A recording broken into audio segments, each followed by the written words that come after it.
Adam Gase. You're the second worst Gase since John Wayne Gacy. Congratulations, Jets fans. Adam Gase has been fired. When Gase was hired, nobody thought it would work out. And it looks like nobody was right. The saddest part is he coached within the division, so the Jets got a good look at him. He didn't do anything with the Dolphins other than help Jay Cutler embezzle $10 million from the organization. And yet the Jets front office was like, that's our guy, and we don't even need to do an extensive coaching search. Then, Mike McCagnon, the guy who hired Gase, was fired, but not before he paid Le'Veon Bell the kind of guaranteed money that would make even Frank Gore consider retiring early. A whiff isn't a big enough word for the mistake that was the 2019 Jets offseason. And since I don't know any words bigger than that, here's a video illustration of what your franchise did. Tom Segura stars in Trying to Dunk a Basketball. A metaphor for the Jets. Yes, Gase and Le'Veon Bell was like Segura breaking his arm backwards and rupturing his knee at the exact same time. And that still wasn't as painful as what the Jets fans had to endure with Adam Gase. Like his arm, your franchise went sideways immediately upon hire. Gase's exit leaves more questions than answers. Mainly, who will be the head coach? And how will that guy give Sam Darnold an illness usually reserved for teenagers? Today, I'll hit on who the Jets should target for their head coaching vacancy, what's in store for the quarterback position possibly, and answer whether or not Adam Gase was in fact a Russian sleeper cell whose sole goal was destroying the hopes and dreams of as many New Yorkers as possible. Whew, that's good sports.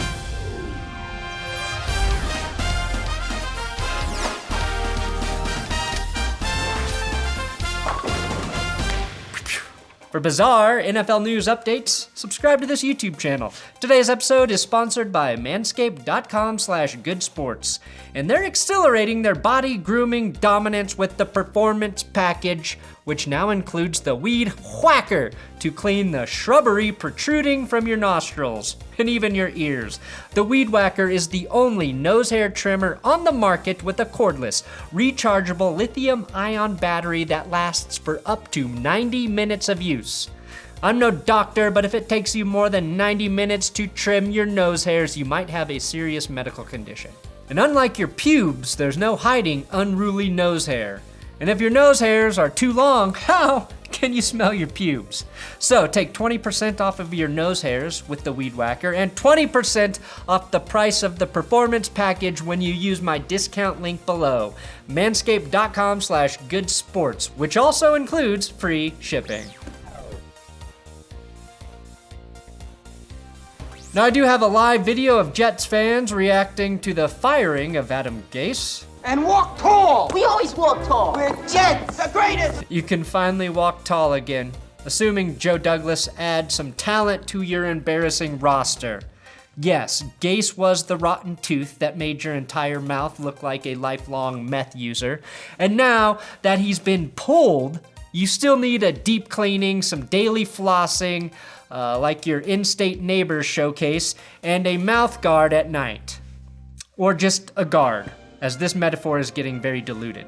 The good news, the Jets have close to $70 million in cap space to bolster their roster this offseason. Now, I am a bit envious of Adam Gase. He knew he was going to be fired, and he was able to do what so many of us would love to do to our employers. Give them the middle finger on the way out the door.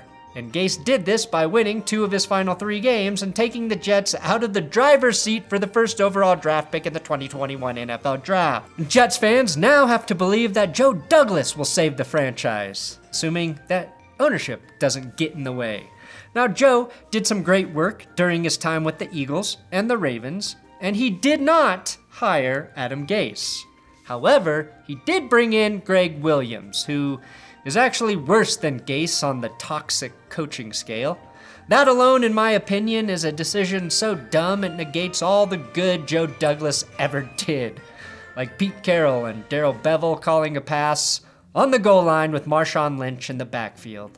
Or how O.J. Simpson's decision to hide in the back of a Ford Bronco ruined the Bronco legacy. It took Ford 26 years to recover. Let's just hope Douglas is better than Ford. Now, even Adam Gase could see the dark days ahead on his opening day press conference with the team.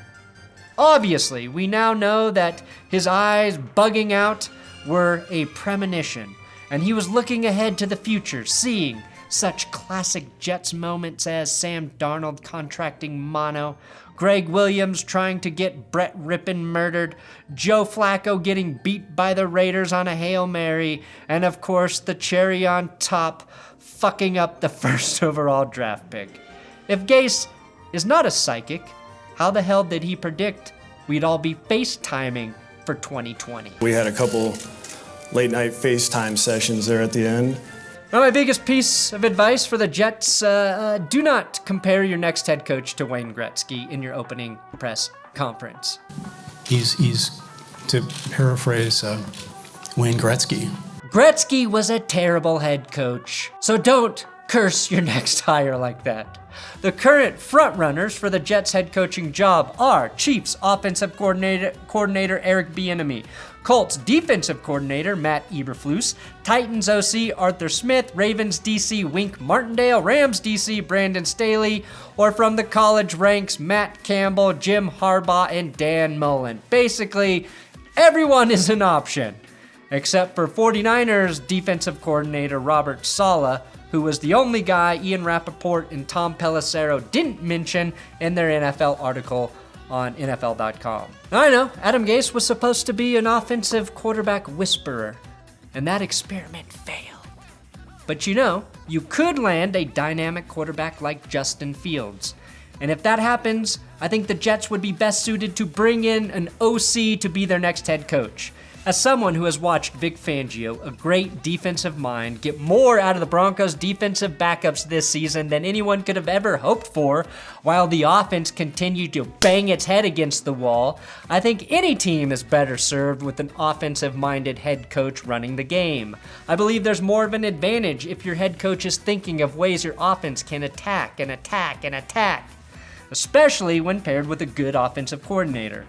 If all the rules favor the offense, then make that your strength. Adam Gase should not get another coaching gig in the NFL, in my opinion. Besides maybe Eric Decker and that sweaty creep Papa John, nobody has benefited more from being associated with Peyton Manning than Adam Gase. He hasn't earned another job in the NFL. He's snake oil in human form, like the T-1000, but with snake oil instead of liquid metal. He's a guy who's more jerk than offensive guru, and all the testosterone that fills NFL team front offices across the league can't differentiate between a leader and an asshole. If Gase wants to succeed, I think he needs to drop down to the college or high school level, read a John Wooden book about leadership, and start using his psychic abilities to see what an opposing defense might do.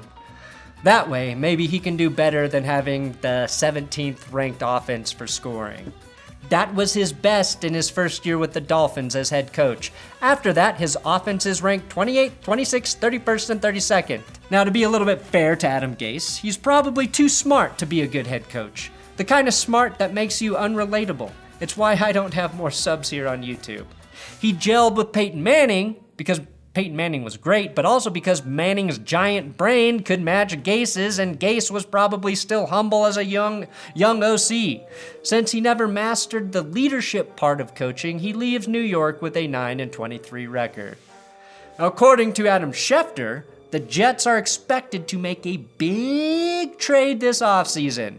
The question is whether they trade QB Sam Darnold or the number 2 pick to a team that intends to draft a quarterback. But GM Joe Douglas will be executing. That's the good news. It means Jets fans have something big to look forward to. Maybe big 6'3" Justin Fields, the non-height challenged version of Kyler Murray coming out of this draft. Or maybe they can stockpile extra first-round picks for the future, like the Dolphins or anyone who suckered Bill O'Brien. I think Justin Fields, assuming Trevor Lawrence still goes to the Jags, is clearly the right move for the Jets. I'd assume that is the direction they go instead of trying to figure out what to pay Sam Darnold moving forward and waiting to see if a new coaching staff can fix Darnold. You could get a massive haul of draft picks if you trade out of the number 2 spot, but I think the upside of Justin Fields plus the extra ammo you'd get in a Sam Darnold trade plus the cap space is more than enough to begin to rebuild your team. But the real thing is, Joe Douglas needs to make sure he is on the same page with whatever head coach he brings in for the player transactions and the draft. It is the biggest mistake Mike Maccagnan made when bringing in Adam Gase. I also think Sam Darnold has a much better chance to succeed somewhere else. He just needs to get out of town, get a new start. Unless, of course, Detroit deals Matthew Stafford and then acquires Sam Darnold. That would be terrible. Kyle Shanahan, please save Sam Darnold.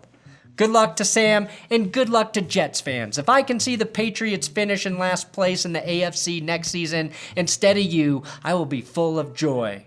The same way Adam Gase was full of opium for his entire coaching duration in New York City. Thanks for watching That's Good Sports. Please subscribe here on YouTube. I do football videos all the time here. I'm on Twitter at BenchwarmerBrew and Instagram at BenchwarmerBrew. It's my coffee company. Yee.